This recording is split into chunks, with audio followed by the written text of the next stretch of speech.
Bonjour messieurs. Nous sommes très heureux de vous accueillir ici dans le cadre de cette mission qui est celle donc du développement, mission d'information sur le développement d'une filière de biocarburants, carburants synthétiques durables et hydrogène vert. Voilà, on va vous écouter avec passion.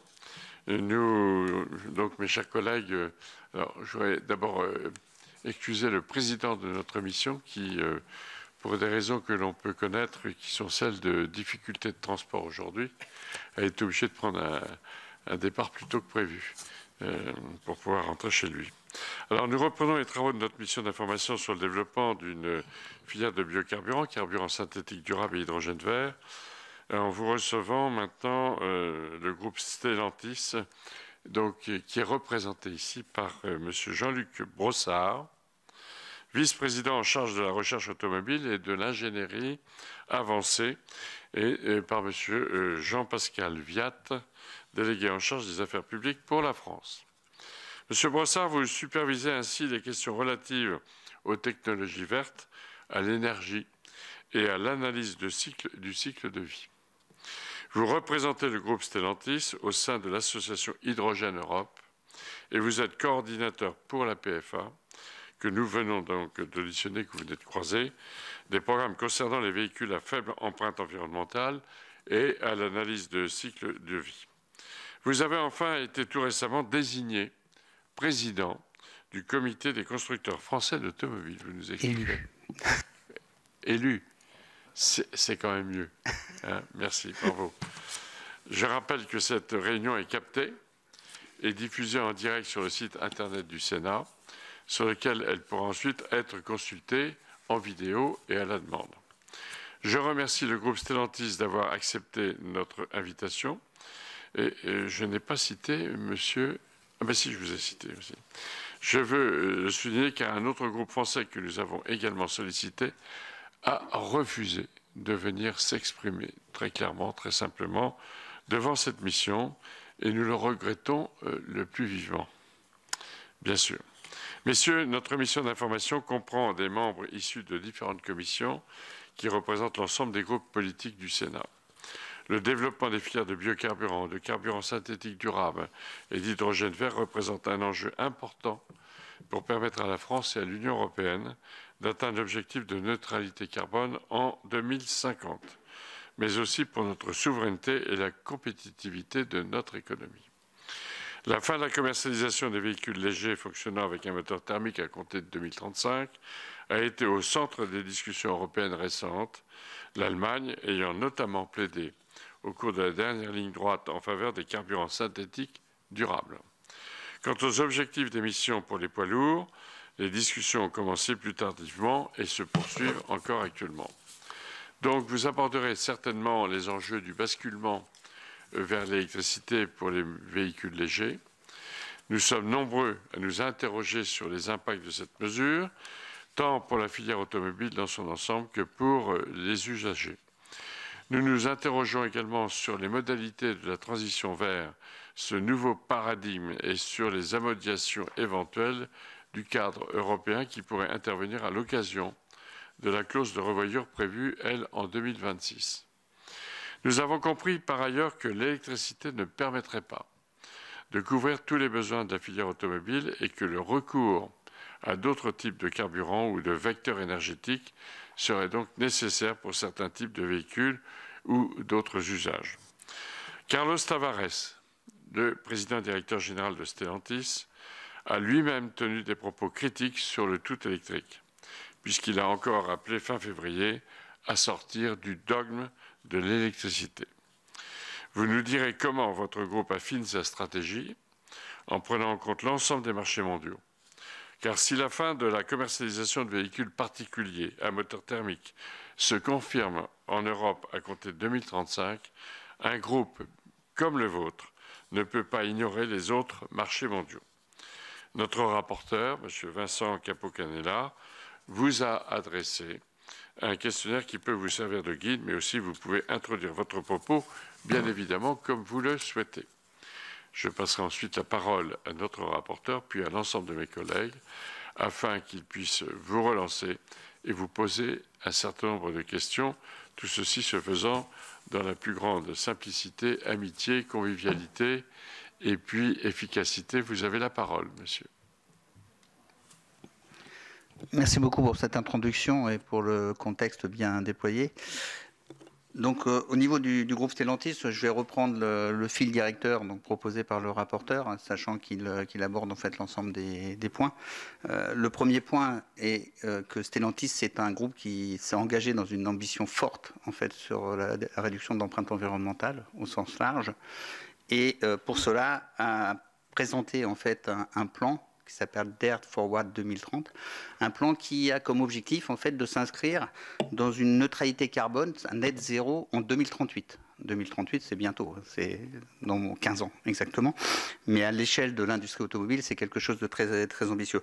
Pour cela, on a pris la décision, et Carlos Tavares le dit depuis longtemps, en fait, les orientations stratégiques ont été prises depuis 2014. C'est-à-dire qu'un groupe automobile est une industrie à temps long, et on n'a pas attendu en fait pour décider en fait la transition énergétique et écologique nécessaire en fait dans le secteur automobile.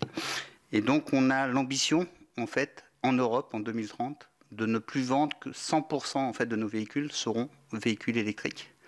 Quand je dis véhicules électriques, il y a deux types de véhicules électriques. Hein. C'est véhicules électriques à batterie ou véhicules électriques à pile à combustible, c'est-à-dire à hydrogène. Et donc, c'est notre objectif. En Europe, 100%. Aux États-Unis, 50% de nos ventes seront, à l'horizon 2030, seront également électriques. Et donc, ceci s'accompagne en fait par un plan gamme qui prend en compte en fait cette décision. Et on peut annoncer 60 modèles nouveaux électriques en 2030. Et vous en avez déjà beaucoup. Je ne sais pas si vous avez vu les gammes faites du groupe Stellantis. Hein. Stellantis est un groupe à 14 marques. Et vous retrouvez des 208 électriques, des 2008 électriques, des DS3 électriques, Itans, hein, ça s'appelle. Vous retrouvez des Fiat 500 électriques, un certain nombre de modèles qui sont déjà proposés. Et cette année, nous lancerons 308, 3008, 5008, donc dans des versions fortement électrifiées. Donc pour nous, quelle est la perspective de vente et l'arrêt des moteurs thermiques en 2035 ? Je voudrais préciser, c'est que dans vos discours, vous avez précisé probablement une action sur les émissions de carbone. Mais la neutralité des émissions et l'objectif environnemental qu'on a, ce n'est pas que le carbone. Et ce n'est pas que le sujet. Le choix de passer à des véhicules électriques a été guidé également par la notion de qualité de l'air. C'est-à-dire qu'en local, on le voit dans nos cités, et bientôt plus de 70-80% de nos concitoyens vivront dans des zones proches des villes. La qualité de l'air est fondamentale. Et la qualité de l'air, si vous voulez zéro émission, zéro NOx, il n'y a pas 36 solutions, il faut avoir un véhicule électrique. Et seuls les véhicules électriques à batterie et les véhicules électriques à hydrogène le permettent. Et c'est ça qui est important. Donc la trajectoire est déjà donnée. Si on prend en plus la norme, en fait, telle qu'elle est convenue en Europe, donc vous savez que les normes CAFE qu'on appelle donc sur le CO2 demandent en fait pour les véhicules particuliers une baisse de 55% des émissions de CO2 entre 2030 et 2021. Pour les véhicules utilitaires légers, une baisse de 50% entre 2030 et 2021. Et pour les véhicules lourds, donc les camions en particulier, une baisse de 45% entre 2030 et 2019. Simplement cet objectif-là, sans parler de l'objectif 2035, impose une très très forte électrification de nos gammes. C'est-à-dire que vous allez, pour respecter en fait un moins 55% en 2030, ça demandera dans les marchés européens plus de 70% de véhicules capables de rouler zéro émission. Et donc, quand on a 70% des ventes qui sont passées à l'électrique, on s'aperçoit que les ventes en fait sont déjà fortement engagées. Et donc, ça veut dire que le reste à produire en véhicules autres que véhicules électriques est faible. Et donc, il faut raisonner par les usages. C'est ça qui est fondamental, c'est raisonner par les usages. Quels sont les usages ? On sait que nos concitoyens roulent majoritairement moins de X kilomètres, mais très faiblement kilomètres, donc tous les jours. Et donc, on peut besoin forcément d'usages forcément intensifs ou de longue distance. Et donc, le véhicule électrique fait la part du travail. Il n'y a pas de problème pour le véhicule léger. Le travail est faisable en véhicule électrique, à condition d'avoir deux paramètres d'un écosystème qui sont importants. Le premier, c'est que si on veut parler de mobilité décarbonée, il faut que l'énergie soit décarbonée. Et une énergie décarbonée, c'est-à-dire, dans un premier temps, de l'électricité décarbonée. Or, par chance, en France, on est bien placé sur ce point-là, grâce à l'énergie nucléaire qui est quand même majoritairement produite dans nos contrées. Mais il faut avoir de l'énergie décarbonée, quels que soient les types d'énergie ou de vecteurs énergétiques, parce que dans le cas de l'hydrogène ou dans le cas d'un carburant synthétique, on parlera de vecteurs énergétiques. Et ensuite, une fois qu'on a de l'énergie décarbonée, une fois qu'on a des usages et des objets qui répondent aux usages, et c'est ce que je vous ai dit, rien que pour un groupe comme Stellantis, en Europe, plus de 60 modèles électriques à proposer à nos clients. Et si on rajoute les mêmes pourcentages pour Volkswagen, Renault et autres, vous allez retrouver des objectifs avec 200, 300 modèles. Donc il y aura l'embarras du choix, entre guillemets, pour ceux qui tourneront vers la mobilité électrique. Il sera important de trouver les infrastructures nécessaires à sécuriser ces usages. Et donc le point fondamental, c'est d'accompagner aussi par des infrastructures. Et donc la première ambition du groupe Stellantis, c'est d'accompagner une mobilité électrique dès 2030, qui va jusqu'à l'objectif 2035, mais avec bien sûr une infrastructure qui accompagne, une infrastructure de bornes de recharge électrique, mais infrastructure, comme je l'ai dit aussi, de stations de ravitaillement ou de points de recharge hydrogène décarbonés. Et ça, c'est fondamental. Alors la perspective de revoyure, qu'on peut traduire, et je pense que Marc Montureau précédemment l'a bien traduite, c'est une analyse qui doit être faite en disant qu'il faut amener au niveau européen une notion de logique de neutralité technologique, et donc donner la possibilité, peut-être en 2035, si on trouve une solution technique neutre en carbone, de lui donner la possibilité d'être utilisé. Mais comme je l'ai dit, déjà en 2035, il ne restera que peu d'usages qui ne seront pas couverts pour les véhicules légers et pour les véhicules utilitaires légers par les propositions que l'on a. Donc, on considère qu'une solution alternative de combustion, qui en plus ne répond pas à la problématique que j'ai évoquée tout à l'heure de qualité de l'air, parce qu'à partir du moment où vous faites de la combustion, que ce soit un biocarburant, que ce soit un biogaz, que ce soit un e-fuel, de toute façon, vous avez des NOx. Vous allez avoir un traitement relativement lourd de ce qu'on appelle de dépollution, avec des réchauffages de catalytiques, avec des systèmes SCR un peu partout, avec des filtres à particules. Et donc vous allez avoir des solutions qui de toute façon vont être mieux disantes que les solutions actuelles, mais de toute façon polluantes. Et donc un risque pour la santé publique et un certain nombre de sujets. Donc en fait pour nous, au niveau des ventes, une solution alternative post-2035, si elle existe, est intéressante pour correspondre et répondre à des usages intensifs. Donc on a déjà une première réponse, parce qu'on considère chez Stellantis que pour des usages très intensifs, une solution mixte électrique et fuel cell permet de faire ces usages-là. Donc c'est pour ça qu'on propose depuis 2023, on propose des fourgons, des vannes, en fait Vivaro, Opel Vivaro, Peugeot Partner, Citroën Jumpy, qui sont déjà des solutions hybrides, donc avec une batterie significative. Vous avez des batteries supérieures à 10 kWh embarquées. Vous avez une pile à combustible de 40 kW, ce qui vous permet en fait d'avoir à la fois pour l'énergie la possibilité d'utiliser votre système à hydrogène et pour la puissance, quand vous avez besoin d'un appel de puissance, utiliser une batterie qui compense et qui permet en fait l'ensemble. Et donc ça permet déjà aussi avec des autonomies qui sont significatives, parce qu'en fonction, un van, ça consomme en gros 1,2 kg d'hydrogène en fait par kilomètre. Donc vous avez la possibilité d'avoir des autonomies, si vous embarquez 5-6 kg d'hydrogène, d'avoir des autonomies de 500-600 km qui sont proches de ce que l'habitude client aujourd'hui, et qui en plus, ces solutions-là ont des systèmes de remplissage rapides. Un système de remplissage en 3-4 minutes, ce qui n'est pas le cas aujourd'hui de la solution électrique. Et c'est vrai que la solution électrique, je ne sais pas si beaucoup d'entre vous roulent en électrique, mais vous savez que quand on est sur des voyages relativement longs, on a du mal en fait à garantir la même prestation que la prestation qu'on a avec un véhicule thermique d'aujourd'hui. Donc c'est vrai que c'est une solution. Donc on a des solutions, mais on est ouvert à toute autre solution. la seule chose pour la clause de revoyure, il va falloir que vous définissiez, ou nous définissions collectivement, c'est-à-dire l'ensemble de l'institution publique et des industriels, qu'est-ce que signifie neutre en carbone? Parce qu'aucune solution n'est neutre en carbone. Comme vous le savez, même les véhicules à batterie ne sont pas neutres en carbone. Si vous prenez une attitude, et c'est ça que nous défendons, nous, dans nos analyses industrielles, c'est qu'on fait une attitude, ce qu'on appelle du berceau à la tombe, c'est-à-dire une analyse de cycle de vie complète. Donc, comme vous l'avez dit, je suis directeur du programme analyse cycle de vie pour la France, donc c'est un sujet bien sûr qui me tient à cœur.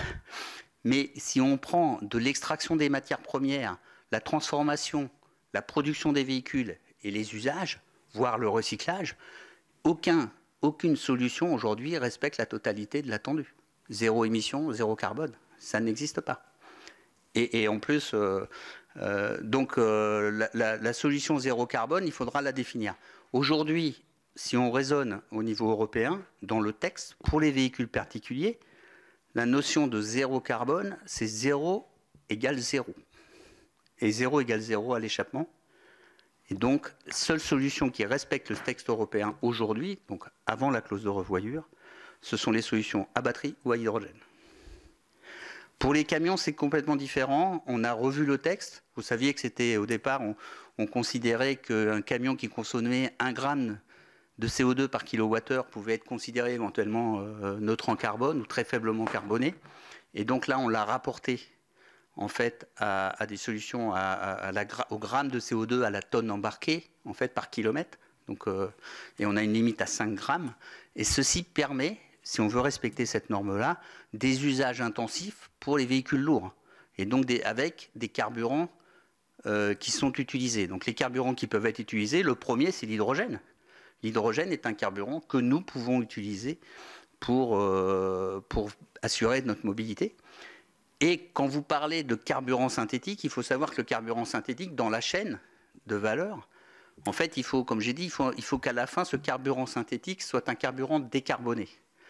Pour être un carburant décarboné, il faut qu'il soit produit à partir d'électricité décarbonée. Donc de l'électricité qui est décarbonée, vous faites de l'électrolyse, vous tirez de l'hydrogène, donc vous passez par la phase hydrogène, puis vous faites un gaz de type méthanol en associant du carbone, du CO2, mais pour faire cette association-là, vous devez capturer le carbone. Ce n'est pas quelque chose qu'on capture comme ça dans la nature, c'est quelque chose qui nécessite des installations industrielles très fortes, beaucoup de béton et autres. Et si vous calculez justement le CO2 nécessaire pour la réalisation des implantations industrielles, vous arrivez aussi à une consommation de CO2. Et une fois que vous avez associé cette capture de CO2 et cet hydrogène, vous devez ensuite le renforcer pour faire un carburant lourd, un fuel lourd qui puisse être transporté. Donc l'intérêt du fuel lourd, en fait, c'est quand même la facilité de stockage et de transport. Par contre, comme il faut beaucoup d'énergie, globalement, vous savez que entre un véhicule électrique à batterie et un véhicule électrique à hydrogène, vous avez déjà un coef entre 2 et 3 de consommation d'énergie. Pour un e-fuel, vous avez un coefficient 5. Donc une relativement importante. Et vous comprenez très facilement que le coût, à partir du moment où vous avez des étapes supplémentaires pour aller vers le e-fuel, des étapes supplémentaires à l'hydrogène, eh ben, le coût est forcément plus cher que l'hydrogène lui-même. Donc la position de Stellantis, à la situation actuelle de la proposition faite par la Commission européenne et par les gouvernements américains, est de développer intensivement les véhicules électriques pour des usages qui le permettent, et pour les usages qui ne le permettent pas, proposer des solutions à hydrogène. Donc ça, c'est la position Stellantis. Alors, vous avez évoqué les biocarburants et les autres systèmes. En Europe, il y a quelque chose qui doit être pris en compte aussi, c'est la capacité entre l'offre et la demande. Donc en fait, le problématique, c'est que s'il n'y a pas d'offre, il n'y aura pas d'usage de solutions. Et un exemple que je prends souvent pour les véhicules légers, je précise bien, on a pris la décision parce qu'il était très difficile de passer les nouvelles normes de dépollution. Il n'y a aucun constructeur automobile qui propose un véhicule léger à partir de 2025 en véhicule léger au gaz, par exemple. Il n'y aura pas d'offre. Donc le client ne pourra pas acheter. Il n'y aura pas d'offre. On n'a pas dans nos plans, on peut vous dire qu'on n'a pas dans nos plans un certain nombre de technologies. Les technologies qu'on privilégie, c'est celles qu'on a dit, électrique, hydrogène, et des solutions qui sont plus accessibles pour aller jusqu'en 2035. Et nous, on est très favorable à des solutions hybridées, qui sont des solutions qui sont quand même très intéressantes, qui n'ont pas eu le soutien de l'institution publique tel qu'on le souhaitait, mais qui sont des solutions importantes et économiquement accessibles, entre guillemets. Donc c'est la solution qu'on défend et qu'on prend en position de Stellantis.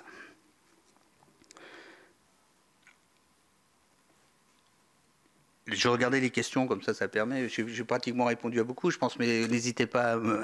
Il n'y a pas d'ordre, hein, vous y allez comme vous voulez. D'accord. Non, mais je disais la question, quelles sont les attentes par rapport au système? Il y a l'écosystème, c'est ce que j'ai dit. Les principales attentes, c'est de l'énergie décarbonée et de l'infrastructure. Donc il est très important de mettre de l'infrastructure. Alors pour information, donc je prends une casquette un peu plus nationale ou européenne. Au niveau des infrastructures, au niveau national, vous savez, pour les véhicules électriques, on a proposé 100 000 stations de recharge électrique, en fait, publiques, à l'horizon. Bon, Emmanuel Macron avait dit fin 2021, mais on a passé dès mars 2023 le cap. Donc on est aujourd'hui à déjà 100 000 véhicules, stations de recharge électrique, ce qui est satisfaisant pour le parc actuel. Mais il faut avoir en tête que nos prospectives et les offres qu'on va proposer et les actions commerciales qu'on va faire vis-à-vis de nos clients, et quand je dis nous, c'est l'ensemble des constructeurs automobiles en Europe, fait qu'en France, on aura besoin entre 400 et 600 000 points de recharge publics, de telle façon à rassurer et permettre un usage tel que le client l'attend de sa mobilité. Ça veut dire que d'ici 2030, il faut encore multiplier par 5 l'infrastructure. Oui, 5 ou 6. Après, on a pu voir, en fait, globalement, il y a de plus en plus la recharge en fait, se fait à domicile. Il faudra absolument, ou au travail, il y a tout un problème de démarche à mettre en place de telle façon à faciliter. Même si mon opinion personnelle n'a pas valeur de statistique, à titre personnel, en fait, je me recharge beaucoup plus à domicile, et que c'est beaucoup plus simple, et que je recharge vraiment exceptionnellement en charge publique. C'est vraiment quand je fais de l'itinérance. Mais sinon, si vous faites du trajet pendulaire, vous revenez chez vous, vous faites le soir comme vous faites avec votre téléphone, vous branchez votre voiture, vous repartez le matin, vous êtes chargé en fait. Et c'est très très agréable. Parce qu'il ne faut pas oublier que la mobilité électrique est encore une mobilité très confortable. L'expérience électrique est une très bonne expérience. Les gens qui roulent en électrique en fait apprécient l'électrique. S'il n'y avait pas de contraintes associées, il y aurait beaucoup de sujets. En ce qui concerne les actions vis-à-vis des acteurs, on se considère comme un des principaux acteurs en fait, au niveau de le développement de l'électricité et de la mobilité électrique. On travaille dessus depuis des années. On a plusieurs de nos véhicules qui sont en tête des ventes, hein, que ce soit chez Stellantis, le niveau de la 208 électrique hein, qui commence à se voir, ou de nos collègues italiens, la Fiat 500 électrique est un modèle qui commence à prendre des volumes relativement significatifs. On est aujourd'hui, tu me corriges Jean-Pascal, je crois qu'on est à 22%. On a aujourd'hui 22% de nos véhicules vendus qui sont vendus électriques, actuellement. Alors que vous savez qu'en France, on est, si on regarde les chiffres du mois d'avril, je pense que Nicolas et Marc ont dû vous le signaler, mais on est autour de 21-22% de véhicules électriques plus véhicules hybrides rechargeables. C'est-à-dire qu'en moyenne, pour l'ensemble du marché, on est sur 13% de voitures électriques et 8 ou 9% de véhicules électriques rechargeables. Donc le groupe Stellantis, comme le groupe Volkswagen, certains grands groupes qui ont pris le virage déjà, sont déjà beaucoup plus significativement en avance. Alors après, la question... C'est une question, donc vous disiez, Carlos Tavares a dit qu'il faut sortir du dogme en fait, du véhicule électrique. La bonne question, c'est qu'il ne faut pas donner la solution, parce qu'il n'y a pas une solution. Le problème, c'est qu'il faut traiter le sujet à travers nos usages. Et pour les usages, comme je l'ai dit, en fonction de comment vous faites, quelqu'un qui fait J'avais rencontré une société de livraison qui disait moi quand je fais 200 km par jour et que je reviens à mon hub, une solution électrique me va tout à fait bien. Par contre, si je fais de l'intérieur-urbain et que je fais 300-400 km, j'ai toujours peur de ne pas aller au bout. Et donc il dit moi il me faut autre chose. Donc il faut proposer autre chose. Alors ça peut être de l'hydrogène, ça peut être un carburant, biocarburant, un certain nombre de choses. Donc la volonté de Carlos Tavares, c'est de dire, il ne faut pas donner la solution, mais il faut traiter par les usages. Et même si nous avons déjà pris la décision de fortement décarboner l'ensemble de l'entreprise et des usages de nos produits, et avons pris une orientation électrique parce que c'est ce qui nous a été demandé, il faut le faire, mais il y a la possibilité de regarder. Et depuis plusieurs années, l'automobile est quand même une société. Bon, moi, ça fait 38 ans que je travaille dans l'automobile. J'ai fait que ça. J'ai été directeur technique de 3 constructeurs. J'ai eu la chance de passer en France, en Allemagne, en Italie. J'étais en charge des avant-projets et des innovations chez PSA, comme vous le dites. Et donc, l'innovation a toujours permis de trouver des solutions. Moi, je suis plutôt optimiste. Faut pas être... On a des ingénieurs de très bonne qualité, on est capable de trouver des solutions et de le faire. Donc, en fonction des usages, il y a des opportunités et un certain nombre de choses. Donc, la première chose que souhaitait dire Carlos Tavares, c'est traiter d'abord une notion d'usage, donnez-nous des objectifs techniques et nous, on proposera les solutions, et ayons une approche beaucoup plus réaliste, et c'est-à-dire avec une approche qui va, comme je l'ai dit tout à l'heure, on analyse cycle de vie du berceau à la tombe, si possible. C'est-à-dire une relation un peu plus globale et qui prend en compte l'écosystème, c'est-à-dire l'énergie, qui prend en compte en fait l'infrastructure, un certain nombre de choses. Donc son propos, c'est ça, c'est d'avoir une cohérence d'ensemble et de réussir en fait à la proposer. La deuxième chose, parce qu'il s'est exprimé aussi sur les e-fuels dernièrement, il faut avoir en tête que notre parc aujourd'hui vendu ne représente en fait que 5% du parc roulant. C'est-à-dire que 5%. C'est-à-dire que vous pouvez mettre 100% de véhicules électriques cette année, vous aurez quand même 95% de véhicules qui vont rouler avec les moteurs qu'ils avaient les années précédentes. Donc en fait, si on veut réellement avoir une action de décarbonation, il est fondamental qu'on s'occupe du parc. Et le parc, c'est un parc qui est malheureusement vieillissant d'ailleurs, parce que je crois qu'on est, je sais pas, on doit être pas loin de 10 ou 11 ans aujourd'hui. Le parc est assez vieillissant et la majorité des voitures qui roulent ne sont pas, et vous le savez bien, parce que c'est le problème qu'on a dans les discours avec les ZFE et les usagers, il y a des voitures qui sont en dessous du critère 3, il y a encore des voitures critère 2 et un certain nombre de choses. Et donc je pense qu'il est important de s'occuper du parc. Et donc quand on parle de biocarburant, ou de choses de ce type, où c'est des solutions qui sont beaucoup plus adaptées au parc roulant. Il est fondamental que ces solutions permettent en fait ce qu'on appelle une solution de dropping, c'est-à-dire qu'on puisse capable sur les véhicules actuels de proposer des carburants moins polluants ou moins tenants en carbone qui permettent de rouler et qui ont un impact en fait sur le réchauffement climatique immédiat et beaucoup plus rapide que de contraindre en fait les véhicules vendus.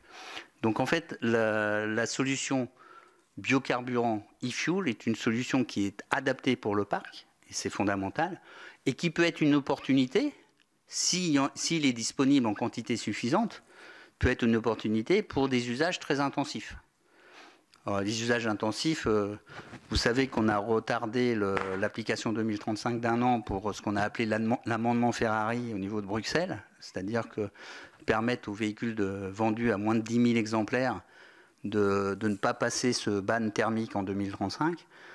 Et en fait, la proposition qui a été discutée avec les Allemands dernièrement, donc de réfléchir à laisser l'opportunité du e-fuel, c'est vrai qu'elle est adaptée pour des usages intensifs.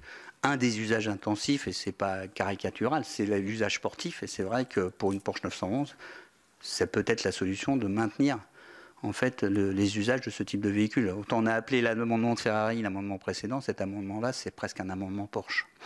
Mais globalement, voilà la situation.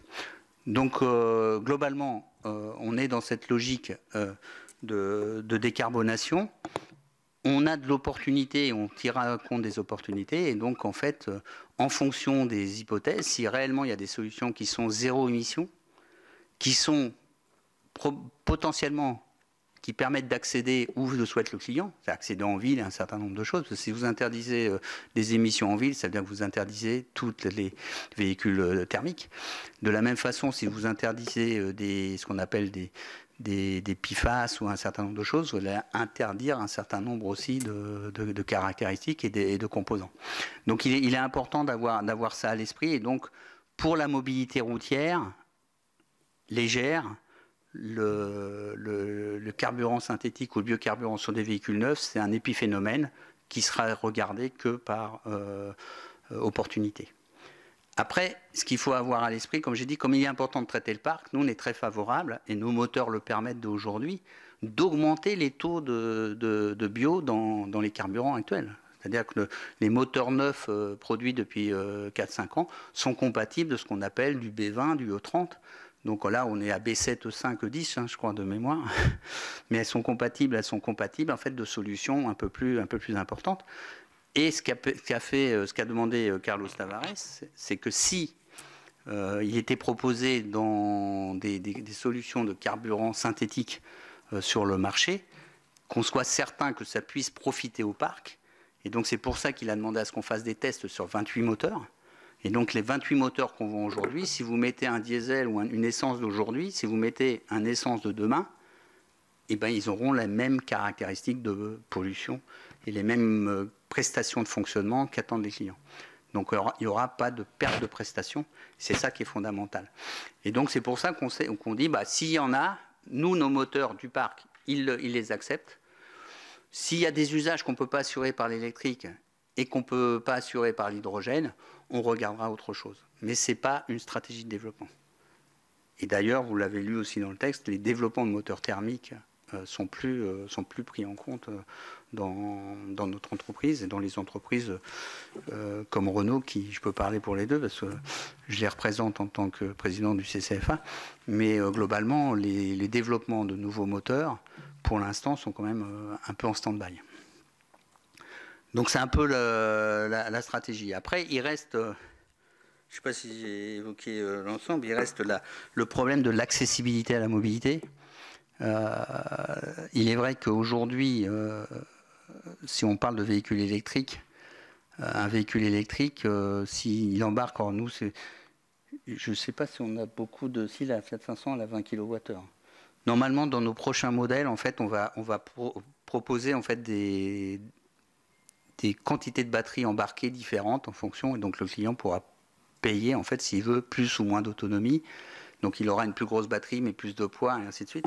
Donc sur les segments C, c'est-à-dire au-delà de la 308, on sera plutôt sur des propositions du type 40-60 kWh embarqués. Sur des segments haut de gamme, il est possible qu'on aille sur des valeurs très importantes. Un Tesla a montré la route, entre guillemets. Par contre, sur des petites voitures, on peut être amené à mettre que 20 kWh embarqués. Alors, sachant que normalement, quand vous êtes sur un roulage urbain ou périurbain, vous devez consommer moins de 20 kW au 100 km, moins kWh au 100 km. Si vous avez 20 kWh embarqués, ça vous permet quand même de faire un certain nombre d'usages du quotidien. Et si vous avez la facilité de pouvoir vous recharger parce que l'infrastructure est présente, ça peut permettre de faire le truc. Donc, faire du decontenting de batterie, du decontenting de véhicules, c'est vertueux. C'est vertueux, mais ça demande à ce que l'infrastructure soit en place. Et c'est la solution pour baisser les coûts. Parce que, donc nous, on a un engagement interne de 40%, on a le droit de le dire, a priori. Donc on a un engagement interne, en fait, à partir du moment où un développement massif de nos voitures électriques est pris en compte. Quand je dis massique, quand on dit c'est plusieurs millions de véhicules électriques qu'on va produire en Europe, pour l'Europe. Et donc ces volumes, l'automobile est une industrie de volume. Donc cette industrie de volume permet de baisser les coûts. Et donc on a en objectif de baisser les coûts de 40%. Donc aujourd'hui, ce qui est étonnant dans la perception que les gens ont de la voiture électrique, vous avez deux types de perceptions. Vous avez la perception qui est un peu intellectuelle, du coût à l'usage complet, le TCO, et donc vous avez un coût d'achat qui est plutôt élevé, et puis vous avez par contre un coût d'usage qui est normalement plus faible, même si on dit les signaux qu'on a eus sur le prix de l'électricité n'étaient pas très favorables, mais normalement On ne devrait pas être à 120 € du mégawatt aujourd'hui, on devrait être plus bas. Et donc le coût à l'usage est quand même beaucoup plus faible en véhicule électrique qu'il est en véhicule thermique, surtout si on se recharge, comme je disais, au travail ou au domicile. Après, vous avez vu sur autoroute, il y en a qui ont profité des coûts des recharges rapides avec des coûts qui ont été de mémoire.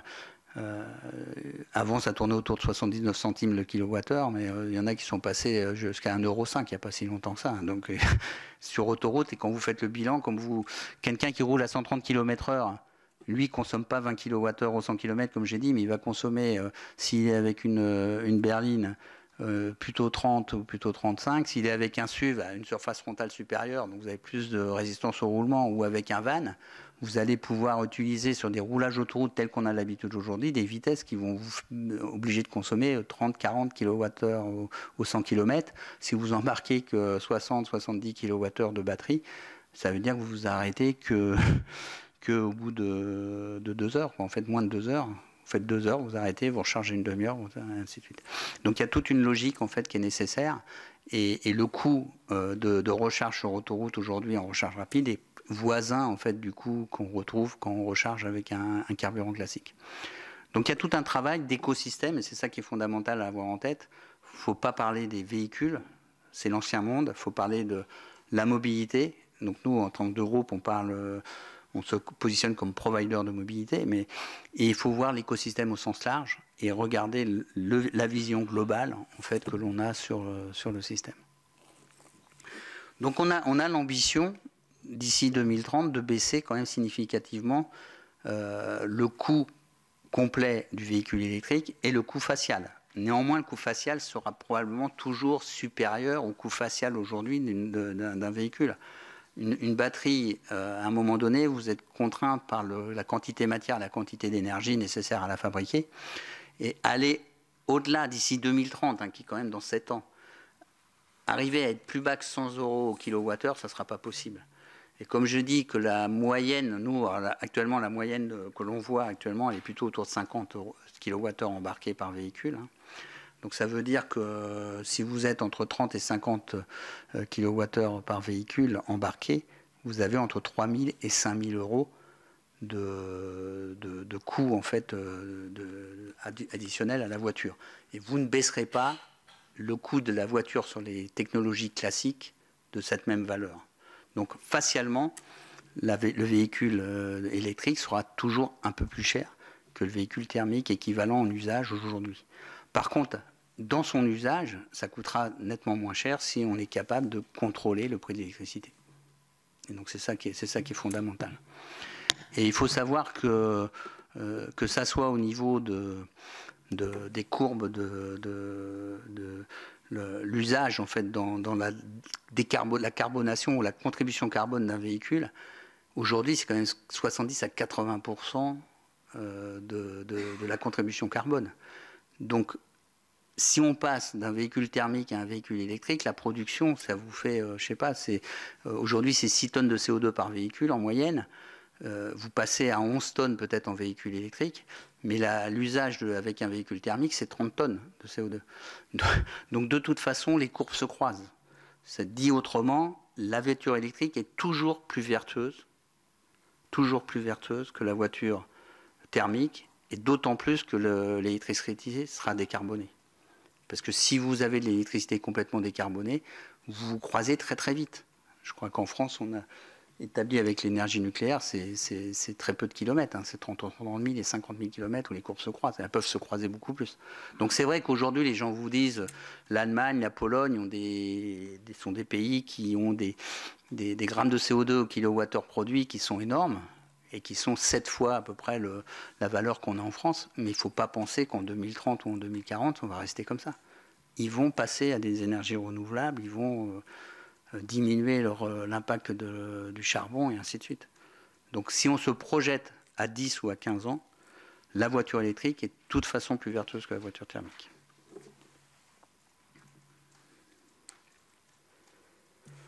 Bon, dans les autres questions que vous nous aviez posées, alors comment comment pensez-vous que la Commission considère en fait les émissions de CO2 que du puits du réservoir à la roue en fait, hein. Oui, c'est pas propre entre guillemets, sans jeu de mots. Donc nous, on est favorable en fait à une prise en compte d'une analyse cycle de vie, qu'on prenne en compte toute la chaîne de production de valeur et d'usage. Néanmoins, c'est très difficile à contrôler et à mesurer.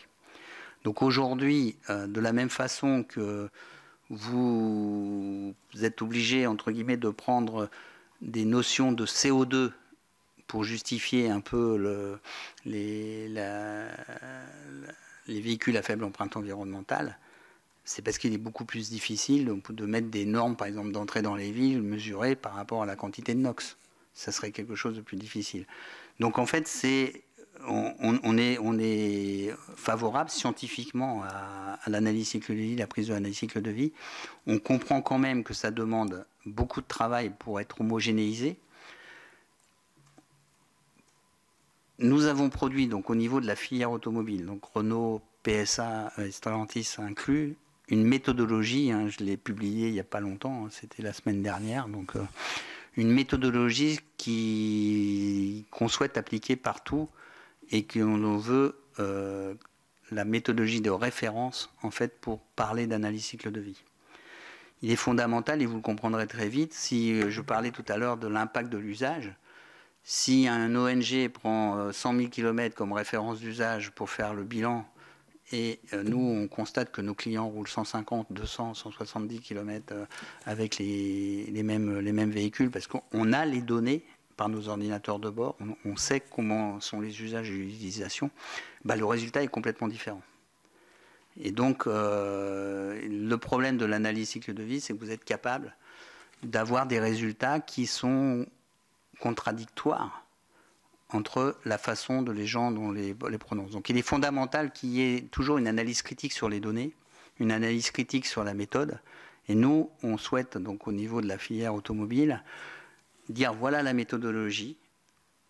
Et elle est scientifique, la science n'est pas contestable. En fait, on a la même, quelle que soit sa couleur, quel que soit son pays, la mathématique et la physique est la même pour tout le monde.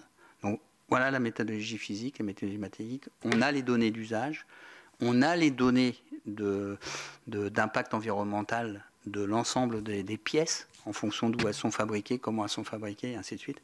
Donc voilà les données, la base de données, voilà la méthodologie. Si vous voulez faire une mesure, voilà comment vous la faites.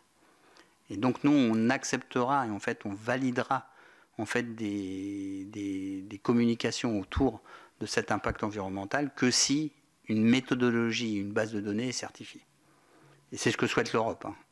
L'Europe va travailler. Donc moi j'étais jusqu'à juillet 2021 directeur environnement à la CEA, donc l'association des constructeurs automobiles européens.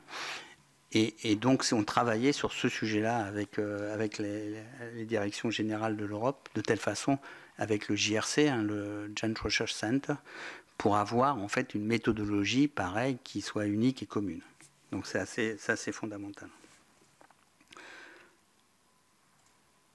Est-ce qu'il y a des sujets que je n'ai pas abordés?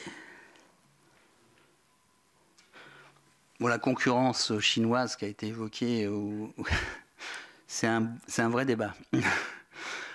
Le problème que l'on a aujourd'hui, c'est qu'on maîtrisait la technologie des moteurs thermiques, et en France particulièrement la fabrication et le développement des moteurs diesel.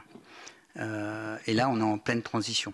Donc cette transition, comme je l'ai dit, si on veut prendre le virage, elle nous impose d'aller vers une électrification massive. Et sur l'électrification massive, en fait, on s'aperçoit que c'est vrai, les Chinois ont pris le virage avant nous. Ils ont pris le virage avant nous avec deux actions.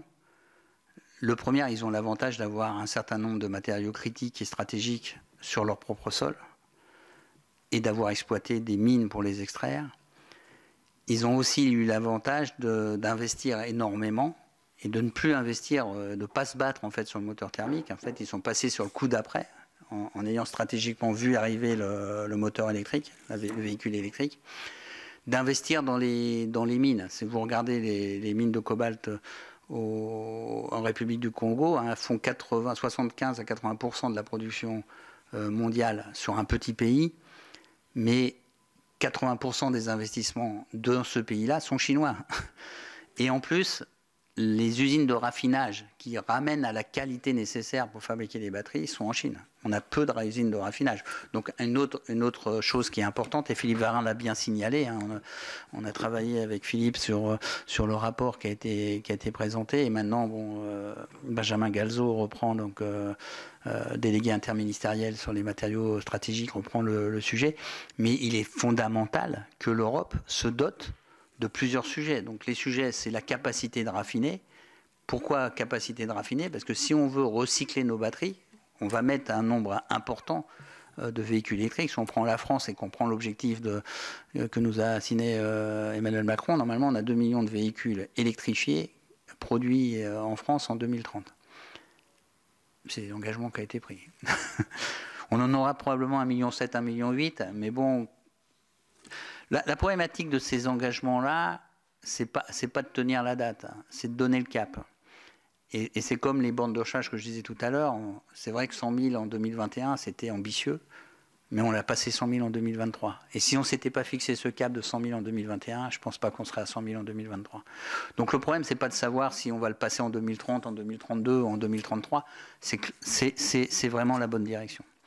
Et donc, on va avoir quand même des quantités. Et donc, vous savez qu'on a des quantités de batteries et de matériaux critiques qui sont nécessaires, qui sont phénoménales. Donc, si vous prenez 2 millions de voitures à 50 kWh embarquées, vous faites le calcul, ça fait 100 gigawattheures. 100 gigawattheures, ça veut dire qu'il faut au minimum 3 gigafactories en France. On a l'avantage qu'avec les IPCEI, Important Project for Common European Interest, on a aidé nos entreprises industrielles. Et qu'on a dans le Hauts-de-France, on en annonce 4 maintenant, parce que Premium s'est déclaré aussi. On a 4 gigafactories potentiellement en France. Donc on voit qu'on se met en ordre de bataille pour pouvoir produire. On se met en ordre de bataille il va falloir se mettre en ordre de bataille pour pouvoir recycler ces batteries en fin de vie et pour pouvoir retraiter les matériaux qu'on récupérera. Donc très fondamental d'avoir du recyclage et du raffinage en Europe dans les années qui viennent. Tout ce qu'on peut... On va peut-être passer la parole oui, parce que au rapporteur qui a de nombreuses questions à vous pas poser, comme ça on pourra échanger. Oui. En tout cas, merci pour tout. Merci, Monsieur le Président. Monsieur le Vice-président, d'abord, ravi de vous avoir ici devant la mission. Ce n'est pas tous les constructeurs qui viennent, et on est sensible à l'intérêt que vous portez à nos travaux. C'est très éclairant le propos que vous nous avez tenu. Vous avez abordé énormément de questions, donc du coup je n'en aurai pas tant que ça. Je voulais juste bien serrer peut-être un certain nombre de points que vous avez abordés pour être certain que nous ayons bien saisi les réponses telles que vous les avez apportées. D'abord, vous avez fait un plaidoyer quand même pour le véhicule électrique. Hein, très clair, en nous disant que notre orientation est bien celle-là, on l'a entendu comme telle, mais électricité et hydrogène. Oui. Alors après, la question c'est comment se répartissent les choses. J'ai entendu, comme beaucoup là-dessus, vous n'êtes pas très différent, que c'est les usages qui vont permettre de voir jusqu'où on va sur l'hydrogène. Mais jusque-là, on n'avait pas le sentiment quand même que Stellantis était si en pointe que ça potentiellement sur l'hydrogène. Bon, peut-être un point sur lequel vous pourrez nous répondre. On vend des voitures aujourd'hui, personne ne le fait. Je vais terminer. Voilà. Regardez. Bon. Deuxième point, quand vous abordez l'hybride, alors vous nous dites l'hybride, moi j'ai noté batterie, pile à combustible, donc je comprends batterie électrique et hydrogène. Tout à fait. Alors ça c'est un type d'hybride que jusque-là on ne voit pas trop quand même. Hein. Donc vous y croyez, et pour quel type d'usage? Ça nous intéresse. En fait, j'ai plusieurs questions, vous allez répondre tranquillement. Et voilà, bon. Ensuite, sur les biocarburants et les e-fuels. Bon. Ce que je comprends, c'est que vous nous dites ça peut être une solution pour décarboner le parc existant. Bon. Donc, est-ce que vous pensez que c'est une... Enfin, merci de le dire d'abord, parce que c'est une orientation qui est pragmatique. Et merci de nous rappeler qu'il y a 5% de production tous les ans qui renouvelle le parc, mais qu'il y a 95% qui reste. Donc, il faut s'en préoccuper. notre travail, nous, c'est d'essayer de regarder comment on peut décarboner, avec quel carburant ou quel vecteur. Bon. Donc, là-dessus, est-ce que cette idée de biocarburant et de e-fuel pour le parc existant vous paraît partagée par les pouvoirs publics à ce stade? Est-ce que la filière le plaide et jusqu'où on peut aller? Bon. Et enfin, dernier point, sur l'analyse d'un cycle de vie. Bon. Je posais tout à l'heure la question à la plateforme, je vous repose la même. Est-ce que le combat peut être gagné? À certains égards, on peut dire qu'il y a des clauses de revoyure, qu'il y a la question de l'acte délégué gagné par les Allemands, etc., sur les carburants, les e-fuels, bon, et que donc l'analyse en cycle de vie va revenir. Nous, on a plutôt tendance à déplorer que jusque-là, elle n'ait pas été dominante comme sujet. Voilà, bon. Mais donc, vous êtes prêt à mener ce combat en disant il faut réfléchir vraiment en analyse du cycle de vie maintenant, et du coup, quelles conclusions qu'est-ce que vous en attendez comme conséquence derrière? D'accord. C'est vrai que je n'avais pas parlé beaucoup de l'hydrogène. Alors, l'hydrogène, en fait, c'est vraiment un choix stratégique de Stellantis qui a été pris il y a plusieurs années. Hein. Vous savez qu'on a commencé à présenter nos piles à combustible en 2006 hein, sur la base 307 cabriolet 308. Donc c'est un sujet qu'on connaît. Comme l'électrique, à un moment donné, la problématique, c'est de trouver le bon moment avec le bon business model. C'est-à-dire qu'à un moment donné, l'hydrogène n'a d'intérêt que si l'hydrogène est vert. Donc il faut bien avoir ça à l'esprit. Si l'hydrogène n'est pas vert, ça n'a aucun impact favorable sur la décarbonation. Donc il faut de l'hydrogène vert. Là aujourd'hui, on a des acteurs qui s'engagent en fait dans l'hydrogène vert, soit à travers de l'électrolyse associée à de l'énergie renouvelable, soit à travers de l'électrolyse associée à de l'énergie nucléaire, soit à travers de la biomasse et des sujets. Donc on a des acteurs qui le font et l'écosystème s'est mis en route. Et c'est vrai que le plan national hydrogène qui a été défini, hein, quand même 9,1 milliards hein, avec l'avenant qu'on a fait, a mis en place.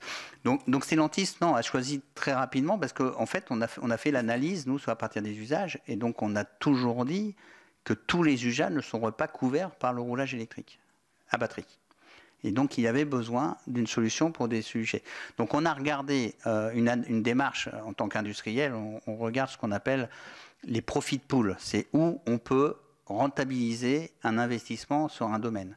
Et pour l'hydrogène, les profit pools, pour nous, ils sont pour les endroits où il y a des usages intensifs, que vous retrouvez sur les véhicules utilitaires légers qui ont, comme je l'ai dit tout à l'heure, un véhicule utilitaire léger avec une surface frontale, c'est quand même des voitures qui sont massivement importantes, qui sont souvent lourdes et chargées, et donc vous avez besoin, et vous n'avez pas des consommations comme une véhicule urbain. Donc vous avez besoin de solutions et donc ils sont en usage intensif. Et en plus, c'est dans les moyens, les véhicules commerciaux que vous retrouvez des usages où les gens ils disent moi j'ai besoin d'utiliser mon véhicule en 2.8. J'ai une première équipe qui tourne avec, la deuxième équipe elle arrive, elle repart. Vous ne pouvez pas le faire avec un véhicule électrique aujourd'hui parce que la recharge rapide qui serait nécessaire n'existe pas aujourd'hui. Donc c'est une solution qui rapporte. Donc nous, en termes d'usage, le véhicule hydrogène est adapté aux véhicules utilitaires légers, aux flottes qui font du peer-to-peer, donc les taxis par exemple, et donc vous savez que vous avez Iceco qui travaille sur le sujet, aux bus, parce que c'est du zéro émission, hein, la bus ça va en ville, entre guillemets, donc c'est du zéro émission, et bien sûr aux camions à usage très intensif, en particulier à ceux qui font des longues distances. Hein. Vous avez des camions qui font des Berlin-Barcelone et qui font des 1,5 million de kilomètres durant toute leur vie, en faisant des distances entre 800 et 1000, 1500 kilomètres parfois par jour. Et ça, vous pouvez le faire que avec une solution alternative, de carburant alternatif, qu'il soit hydrogène ou e-fuel ou biogaz.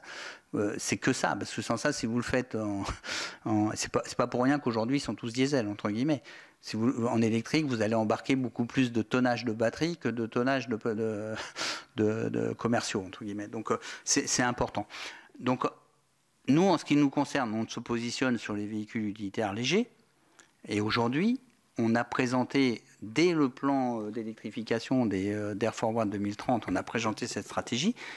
Et on a développé donc depuis 3-4 ans un véhicule utilitaire. Et le véhicule utilitaire aujourd'hui, il est en vente. C'est une réalité. C'est-à-dire que quand dans un plan hydrogène, on vous parle de dire il faut d'abord décarboner l'industrie, cimenterie, aciérie, puis peut-être décarboner dans la mobilité ceux qui ont le plus besoin et faire un avion à hydrogène ou un bateau et ainsi de suite. L'avion à hydrogène, vous ne le voyez pas avant 2035. Là, en 2023, vous pouvez acheter un véhicule Stellantis à hydrogène. Il est en vente. Donc c'est ça qui est important. Et donc, il ne consommera pas les volumes importants, mais il est déjà en réalité.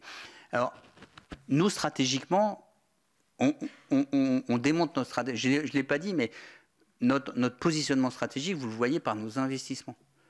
Vous avez vu que pour les véhicules électriques, on a investi, on est actionnaire de ACC, donc Automotive Cells Company, qui a comme plan en Europe de produire 120 gigawattheures de batteries par an sur 3 sites.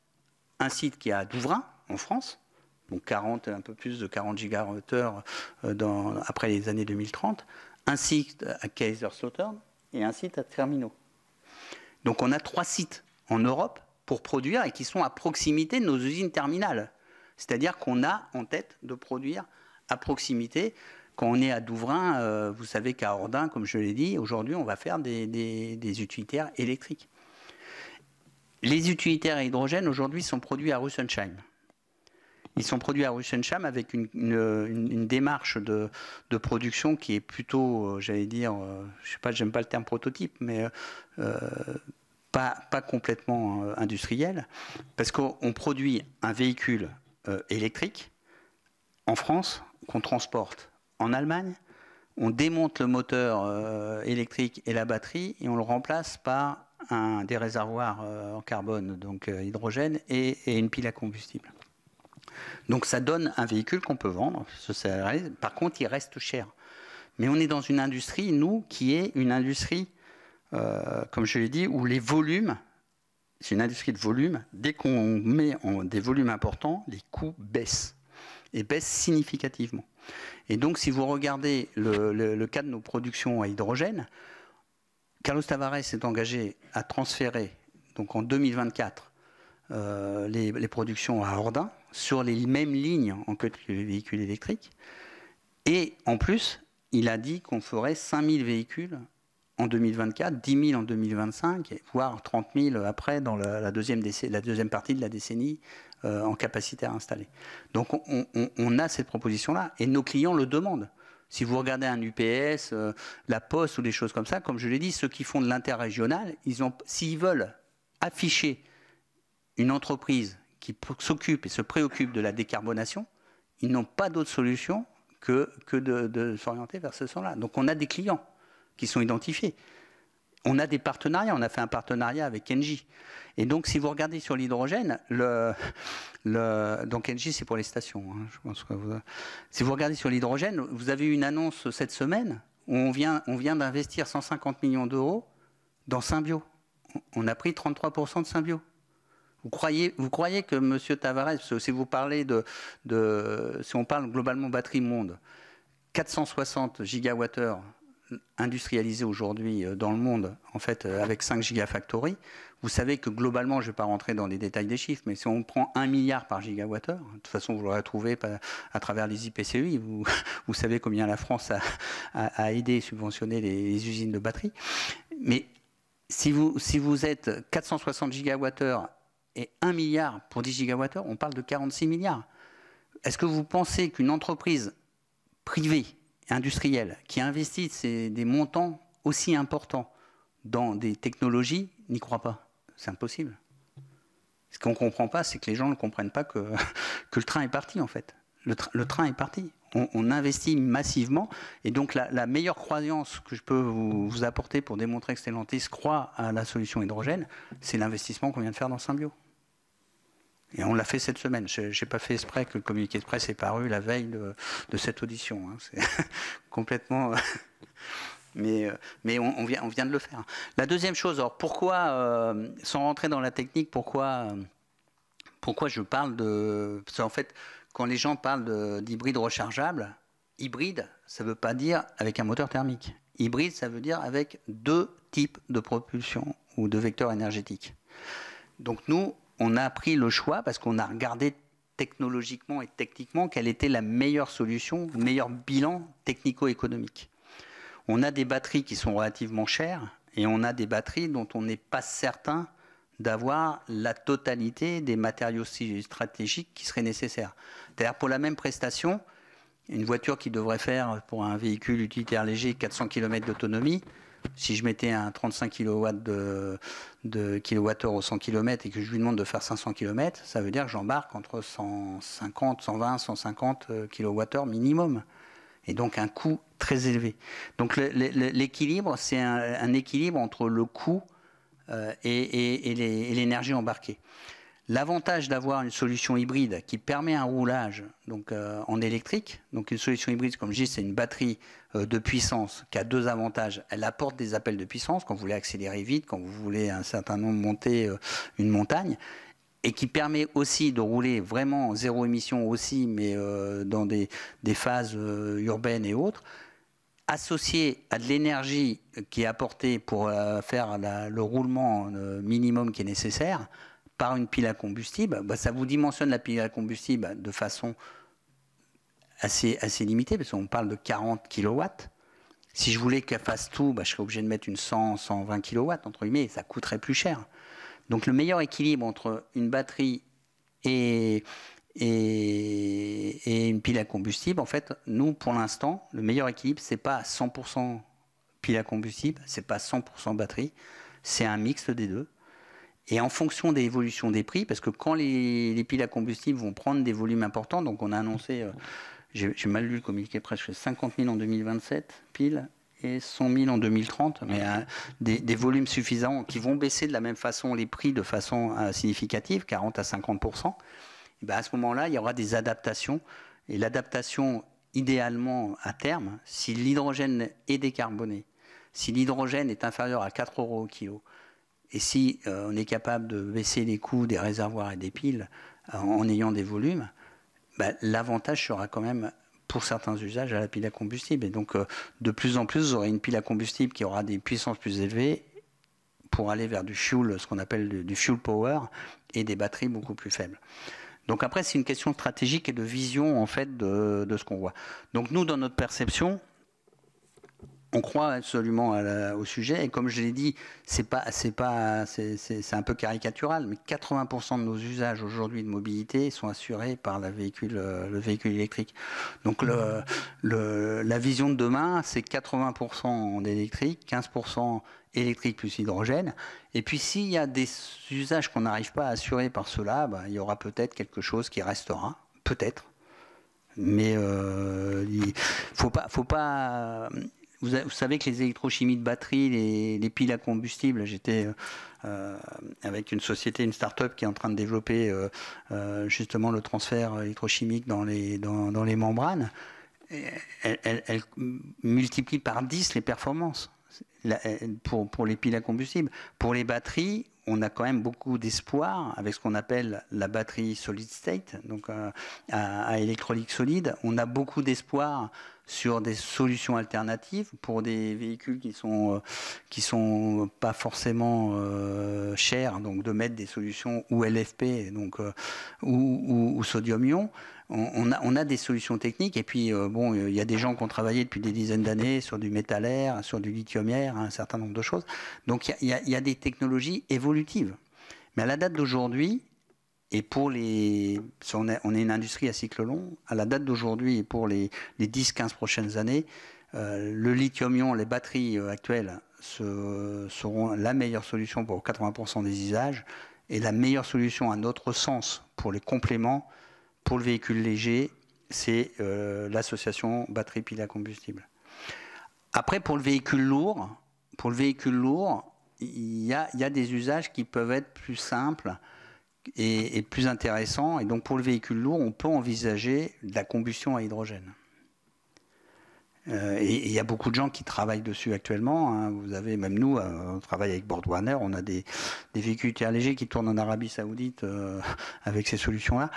Mais globalement, vu comme je l'ai dit tout à l'heure, grâce à l'opportunité et l'ouverture de la norme, c'est une solution qui n'est pas zéro émission, mais quand tu fais des usages intensifs, en fait, l'usage intensif, tu ne le fais pas en ville. Hein. C'est un Barcelone-Hambourg, c'est pas 50 km dans Paris, entre guillemets. Donc, et là la notion de polluants qui sont déjà en très faible quantité est moins importante que des pollutions locales. On est dans des pollutions. Donc en fait, il y a des solutions qui interviennent. Dans l'ordre, c'est ce que je disais, pour des véhicules neufs, c'est batterie plus fuel cell, et pour d'autres usages éventuellement, carburant à hydrogène. Les carburants synthétiques, c'est l'étape d'après. Alors, techniquement, si on est capable de capturer le CO2 facilement, proprement, et ainsi de suite, c'est pas une mauvaise solution parce qu'elle a des avantages. C'est ce que j'ai dit, c'est l'avantage du stockage et du transport. Si il y en a, il faut quand même avoir en tête, c'est que cette stratégie qu'on applique à la mobilité, donc véhicules légers, véhicules utilitaires légers, camions ou bus, vous ne l'appliquez pas aux avions. Parce qu'aujourd'hui, un Airbus avec 500 places en électrique, je ne crois pas que ça existe. Donc les premiers qui auront besoin de carburant synthétique embarqué, sécurisé, donc liquide probablement plus que gaz peut-être, pas sûr. Pour les petits avions, c'est des solutions avec des piles à 700 bars. Mais c'est probablement l'aéronautique qui sera le premier tireur en fait dans la mobilité de ce type de solution. Alors après, c'est la quantité. Est-ce qu'on aura des quantités suffisantes?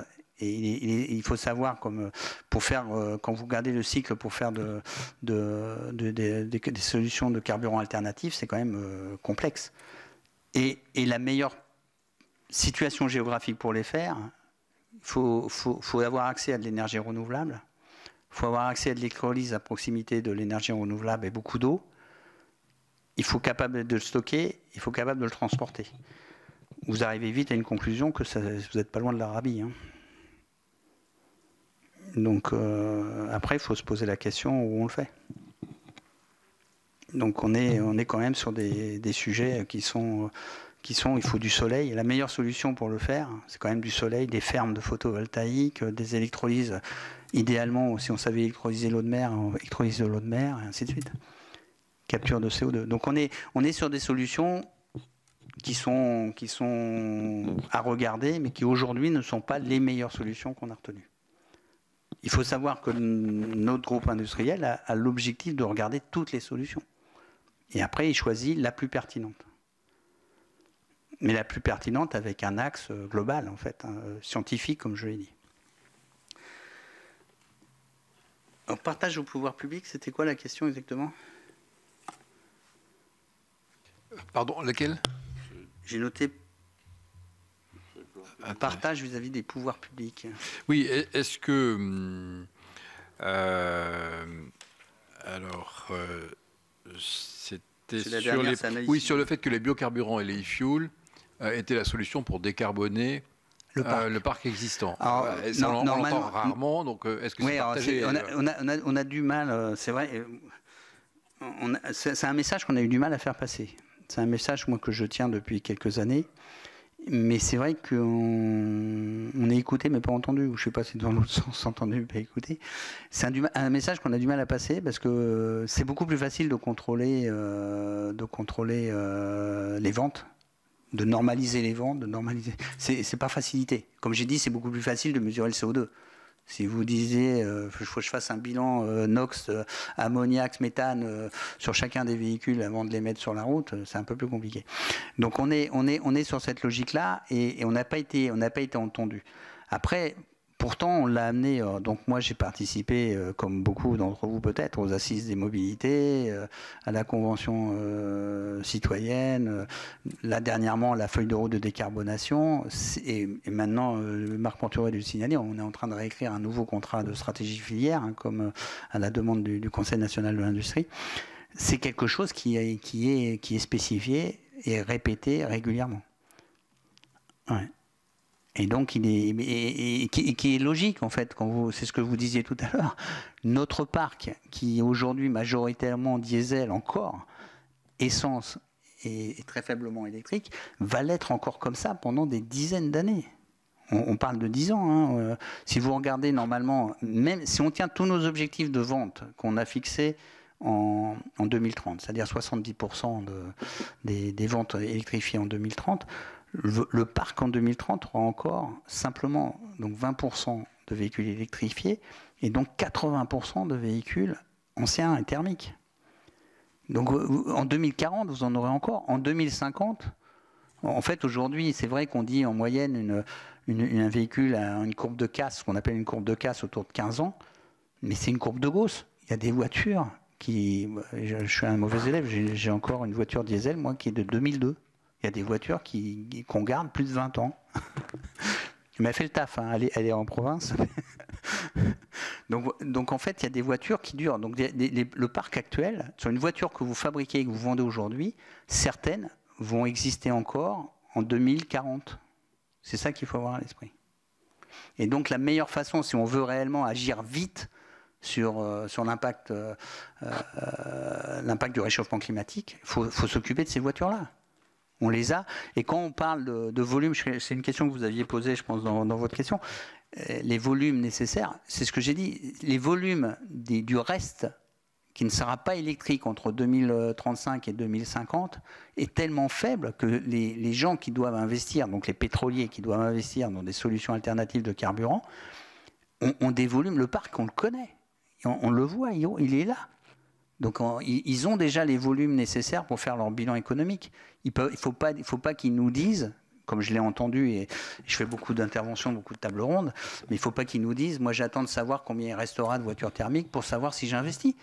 Il n'investit pas pour les voitures qu'on va vendre, il investit pour les voitures qui roulent. Et donc ils savent ce qui roule encore. Et donc là, il y a de la pression à faire. Il y a eu une émission sur Total il n'y a pas longtemps, là, je crois que c'est il y a 2 jours, ainsi de suite, mais il y a nécessité de convaincre en fait l'ensemble de nos acteurs et de l'écosystème qu'il faut s'occuper du parc. Donc je pense honnêtement, beaucoup se sont exprimés. Et je pense que, je sais pas, j'étais pas à la présentation précédente, mais je pense que ou Nicolas, ou De Bigot, ou Marc Mourtueux ont dû évoquer ce problème de parc. Mais on l'a souvent évoqué, on a été peu entendu. Alors pour l'analyse cycle de vie, pour l'analyse cycle de vie, nous on est toujours favorable. Le problème de l'analyse cycle de vie, c'est que dans nos choix industriels, on se donne les moyens de définir ça. Donc on a des moyens de calcul. Donc vous savez sûrement que on a un groupement scientifique qui s'appelle le GSEM, maintenant ancien groupement scientifique moteur, mais ça s'appelle le groupement scientifique électromobilité, qui regroupe l'IFPEN, Renault et Stellantis, et Aramco. Parce qu'on a besoin, on se donne les moyens de définir un certain nombre de modèles de telle façon en fonction de différents scénarios, parce que même si j'ai souvent eu une image de prospectif automobile depuis 40 ans, personne ne connaît la vérité. Hein. Donc sans ça, on serait déjà... Donc on utilise des scénarios. Moi, si on me demande quel sera le pourcentage en 2030, probablement autour de 70%. Par exemple, de véhicules électrifiés, donc 50% full électrique, mais en fait, c'est à plus ou moins 20%, hein, ce genre de choses. Parce qu'aujourd'hui, on est chez Stellantis à 22%. On pense pouvoir passer rapidement à des volumes beaucoup plus importants, mais on n'est pas à l'abri d'aléas et un certain nombre de choses. Donc on regarde différents scénarios. Et on a des scénarios de mix, donc on a des modèles qu'on tourne avec, avant ce qu'on appelait le BIP, maintenant BDO, qu'on fait tourner depuis 2009, avec des investissements, c'est des modèles gigantesques. Hein. L'industrie automobile a investi des dizaines de millions d'euros depuis 2009 pour avoir ces modèles qui tournent en permanence, qui permet d'avoir des visions prospectives et différents scénarios et qui permettent d'établir notre stratégie. Et avec l'IFPEN et Renault, on a transformé ces éléments-là en complétant l'information avec des modèles mathématiques qui nous permettent de donner l'impact et le coût carbone en fait, de l'ensemble de ces scénarios-là. Et regarder quel est le meilleur scénario qu'on fait sur l'ensemble de la cycle de vie, en prenant en compte la problématique des matières, en prenant en compte l'extraction, en prenant en compte un certain nombre de sujets. Mais on le prend en compte de façon significative. On est capable de dire, voilà ce qu'on fait. Et avec les pétroliers, on regarde quelle est la réalité de la décarbonation de leur carburant à chacune des étapes de cette trajectoire. En 2025, comment on saura, quand on mettra un carburant, quelle sera sa contribution carbone en usage, et un certain nombre de choses. Donc nous, pour nos choix industriels, on utilise ce sujet-là. Alors, je fais attention parce que j'ai fait une erreur que je reproche à tout le monde. Quand on parle d'analyse cycle de vie, en fait, là, on n'a parlé que du carbone. On parle de carbone footprint. Et quand on parle d'analyse cycle de vie, il faut savoir que l'analyse cycle de vie, c'est une démarche multicritère.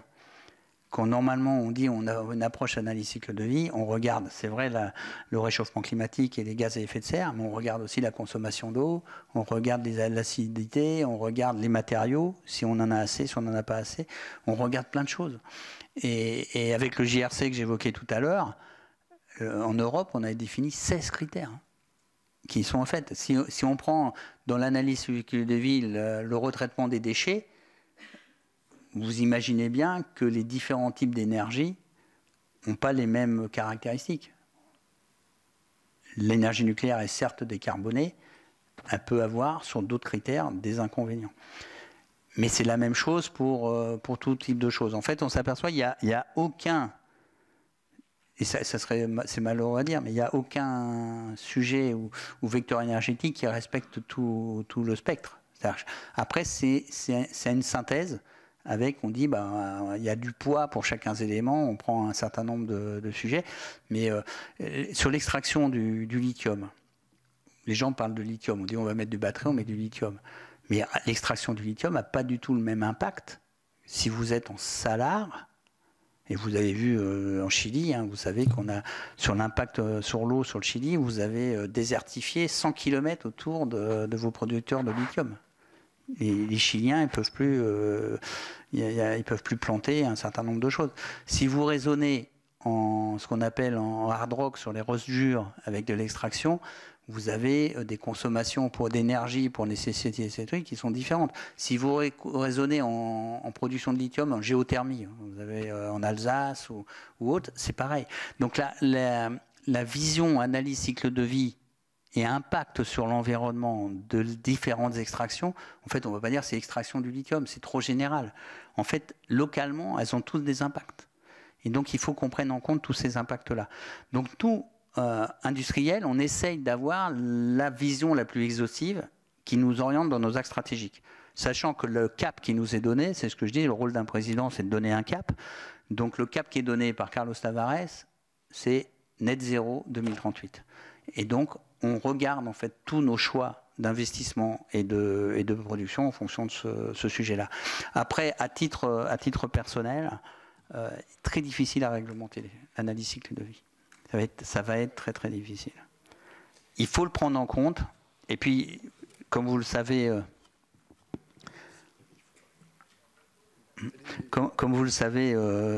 c'est une démarche, une méthodologie qui est très facile à utiliser a posteriori. Parce que vous devez prendre tout en compte, le transport, où sont fabriquées les pièces, où est extraite la matière, tout de suite. Et donc, en prospective, vous êtes incapable. Vous prenez des hypothèses. C'est des hypothèses. Mais aujourd'hui, c'est plus facile de dire, quand vous avez un véhicule qui est fabriqué à tel endroit, de remonter la chaîne, entre guillemets, et d'expliquer la traçabilité de cette chaîne-là, encore que c'est pas facile, parce que c'est vraiment un sujet, ça s'appelle le Digital Product Passport qu'on doit mettre en place. On a besoin de traçabilité de l'ensemble de la chaîne de valeur, mais on est capable de le faire à partir du moment où on connaît en prospective. Si vous fabriquez une voiture à un endroit donné, mais que la pièce elle vient de 1000 km, c'est pas forcément bon. Quand vous regardez les chemins, ça fait peur. Déjà, est-ce que vous regardez comment voyagent les matériaux? J'ai parlé tout à l'heure, un matériel qui est produit à République du Congo. Il prend l'avion, il va en Chine parce qu'ils vont faire du raffinage en Chine. Après, il repart je ne sais pas où parce qu'ils vont faire les cams et les pré-cams je ne sais pas où. Et ainsi de suite. Vous regardez, il a fait le tour de la Terre. Il y a des ONG qui ont dû calculer, qui ont dit que ça fait plusieurs fois le tour de la Terre. Mais c'est une réalité. C'est-à-dire qu'aujourd'hui, il y a réellement la méthode d'analyse cycle de vie est beaucoup plus adaptée à un process connu et maîtrisé. Est-ce que ça répond à la question ? Bah, écoutez, vous êtes généreux, en tout cas dans les explications. Merci beaucoup. On a beaucoup appris. Moi, je relève quand même bien l'intervention de Carlos Tavares, votre président, que j'avais vu et écouté et lu, sur le fait que, nous avons rencontré ici le président Pouyanné de Total, lui disant que surtout n'abandonnez jamais le moteur thermique avec des carburants décarbonés. Ce moteur thermique reste essentiel. C'est ce qu'il nous avait dit. Donc, et Carlos Tavares dit le tout électrique, attention, faut peut-être pas. Bon, voilà. Et moi, ce qui m'intéressait dans votre première démarche, c'est de considérer qu'il fallait tenir compte des usages. C'est vrai. Hein. On ne pourra pas avoir une énergie unique pour tout. Voilà. Et j'aurais aimé, mais vous n'allez pas nous répondre aujourd'hui, mais peut-être nous envoyer une note sur votre analyse sur les énergies consommées pour les énergies produites, économiquement, j'entends, avec les externalités positives et négatives, hein, parce qu'on peut tout mettre dedans. Mais voilà, du champ à la roue ou au réservoir. Hein. Moi, je pense que ce serait intéressant d'avoir votre analyse là-dessus, si vous pouviez nous l'envoyer. Voilà, moi, je n'ai pas d'autres questions. Vous avez été tout à fait très complet, puis on pourra revenir vers vous. Et si vous pensez utile de nous envoyer des documents, de le faire bien volontiers pour que l'on puisse, que notre rapporteur puisse avoir tous ces éléments. On vit dans un monde compliqué. On a des tas de solutions. Et je trouve que votre groupe, je viens de le regarder sur Internet, que j'ignorais un petit peu, et d'une complexité extraordinaire, avec un chiffre d'affaires fabuleux. Et un résultat satisfaisant. Voilà, ça veut dire que ça nous rend aussi compétitifs que les Chinois ou pas, demain? Alors, au niveau mondial, un groupe comme Stellantis, mais à la limite, peut-être Jean-Pascal peut dire, mais un groupe comme Stellantis, c'est un groupe global. Oui. C'est-à-dire, on a un peu moins de 300 000 personnes, je crois, mais étalé sur 171 pays ou nationalités. Donc nous, nos raisonnements, ils sont pas, c'est pas une plaque contre une autre. La pérennité de notre activité, c'est d'être le moins sensible possible en fait aux aléas géopolitiques. Et donc ça veut dire qu'il faut qu'on soit partout. Et les sociétés qui résistent dans le monde automobile, alors, comme je vous avais compris que j'ai beaucoup travaillé avec aussi d'autres constructeurs, il y a plusieurs choses qui m'interpellaient. C'est Louis Schweitzer qui disait toujours il ne faut pas qu'on reste un seul Européen, il faut qu'on soit un groupe mondial. Et Marchione qui lui disait il n'y a pas de constructeurs automobiles qui survivront s'ils produisent moins de 6 millions de voitures par an. Et même si c'est caricatural, ces chiffres-là, et cette stratégie-là, elle reste vraie. Le fait, si vous regardez les résultats de Stellantis que vous avez relevés et salués, et c'est vrai, c'est quand même aussi grâce au fait qu'on vende à la fois aux États-Unis, au Brésil, en Europe. C'est pas l'Europe qui a fait gagner le maximum d'argent cette année au groupe, hein, c'est les États-Unis. Et une grande partie du résultat se fait. Donc la santé du groupe industriel, et qui permet de garder des emplois en France aussi, parce qu'on a du savoir-faire en France, ainsi de suite, est liée au fait qu'on soit global et qu'on ait un raisonnement global. Très bien. Merci. Puis vous répondre à une question aussi. Les batteries, on est propriétaire des batteries quand on achète une voiture? Et sa durée de vie, c'est combien? Parce que fut un temps où il y avait des batteries qui étaient échangeables. C'est terminé, ça. Alors, oui, non, le problème des batteries interchangeables, vous parlez ce qu'on appelle le swap. Oui. Déjà, en infrastructure, ça demande des infrastructures, parce qu'une batterie, ça pèse très lourd. Hein, oui. C'est au minimum 300 kilos. Donc, c'est quelque chose. Et tout ça, ça ne marche, en fait, que s'il y a de la standardisation. À partir du moment où on est dans un monde libéral et compétitif, je veux dire, la réalité, il faudrait qu'on raisonne tous collectivement beaucoup plus autour du bien commun. Si vous regardez, on parlait tout à l'heure de la recharge de batterie. La recharge de batterie, pendant longtemps, moi j'ai encore, je peux vous le montrer, c'est en direct, hein. J'ai encore un nombre de cartes important pour pouvoir me charger partout. Et il n'y a que l'AFIR qui vient de sortir simplement cette année qui impose que toutes les recharges de batterie à venir soient compatibles de la carte bleue.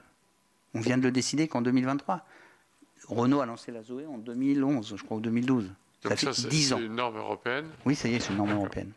Donc, je veux dire par là, c'est que le bien collectif passe par la normalisation.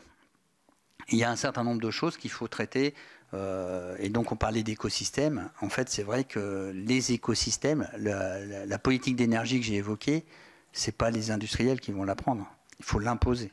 La politique infrastructurelle, elle implique aussi un maillage de territoire, un certain nombre de choses, et ainsi de suite.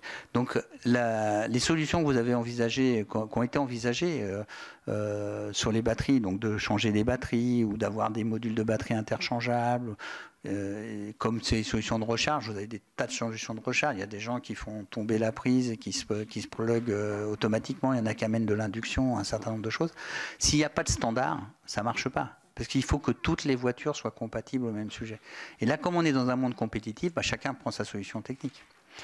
Donc, dans ce monde-là, actuellement libéral et compétitif, les grandes évolutions qui sont très impactantes et très intrusives sur les architectures et sur les infrastructures ont du mal à déboucher. Donc, ces solutions-là ont été abandonnées, sauf dans le cas où des usages qui sont individuels. C'est-à-dire, si une entreprise fait du peer-to-peer, et donc c'est le cas, par exemple, de certaines personnes avec leur chariot élévateur, un chariot élévateur qui reste dans un building et qui doit marcher 20 heures, une des solutions, c'est de changer la batterie au bout de 8 heures et d'en remettre une autre. C'est une solution. Donc ça marche quand c'est en cercle fermé, donc ce qu'on appelle en flotte captive. Ça ne marche pas, malheureusement, en général pour le public. Merci infiniment, monsieur le rapporteur. Non ? Merci de ce temps consacré pour le Sénat et pour le rapporteur. Merci.